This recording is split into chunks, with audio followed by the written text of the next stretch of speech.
Hey guys, what's up? So I've just put this video together because I wanted to talk through a topic that came to mind last week. So I want to go through deload with you guys. So this is something we actually put on the programming last week. We put optional deload, threw that out there for you guys to have an opportunity to do that.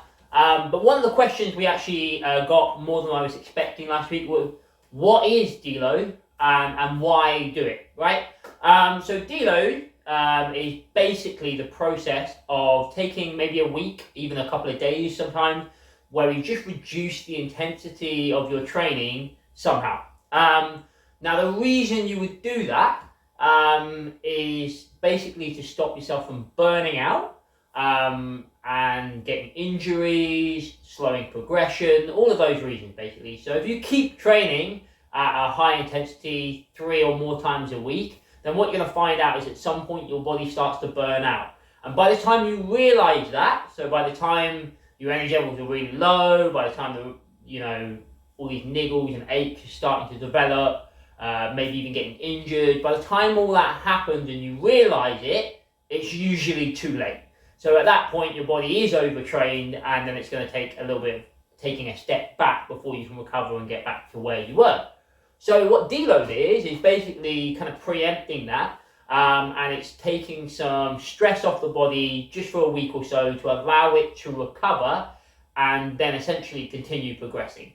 So typically most people will want to deload somewhere between 4 and 6 weeks, something like that, depending on your training volume and your training experience.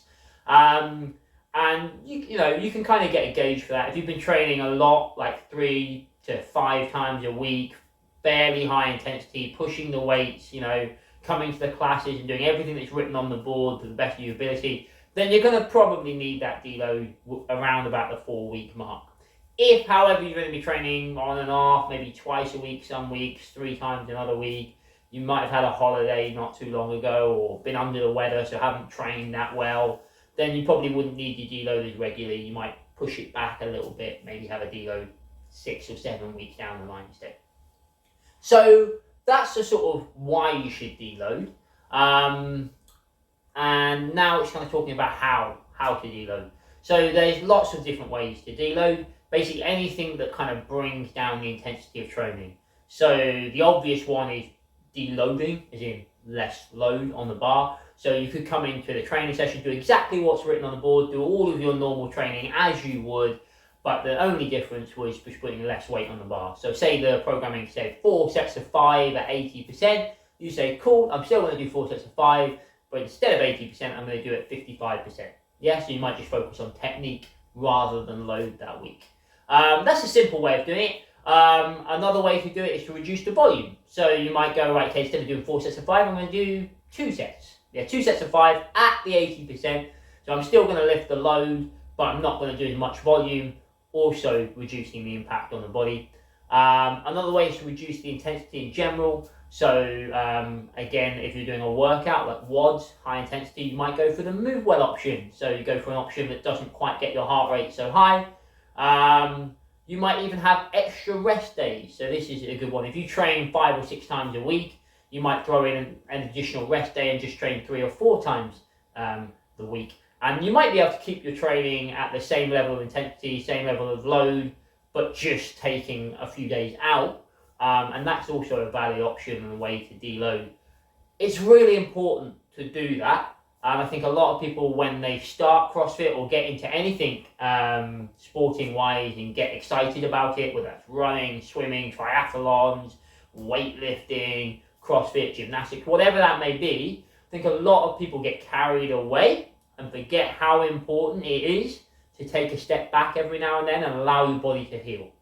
Because the gains that you make in training, yes, you have to come to the gym, but it's the recovery of that which is where the strength is made. If your body isn't getting a chance to heal and recover, you're just going to start to burn out and actually not progress. So do take that deload when it comes up. Remember, it's not taking a step back, it's not hindering your goals, it's helping you achieve them. It's helping you recover and come back stronger in the following weeks. So that's basically what deload is in a nutshell. Hopefully I could have explained to you a little bit about how to deload. If you're unsure, and you want a little bit more advice on deload or want to get into it a little bit more, then come talk to your coach. You know, come to us with how much training you're doing inside the gym and maybe even outside of the gym if you're doing any additional sessions, what your recovery has been like lately, whether you're sleeping well, maybe you're stressed at work, that kind of stuff. Come to us with all this information. We'll be able to give you a better insight as to how regularly you should deload and also whether you need to deload. Not everybody does if they're only training 2 or less times a week. So that's something to consider as well.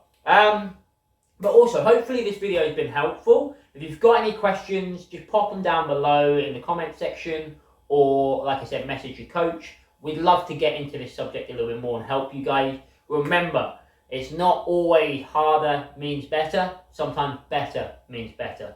So if you're taking that time to look after your body, you're going to get the results you want. Okay. Hopefully that's been helpful, guys. Look forward to seeing you soon.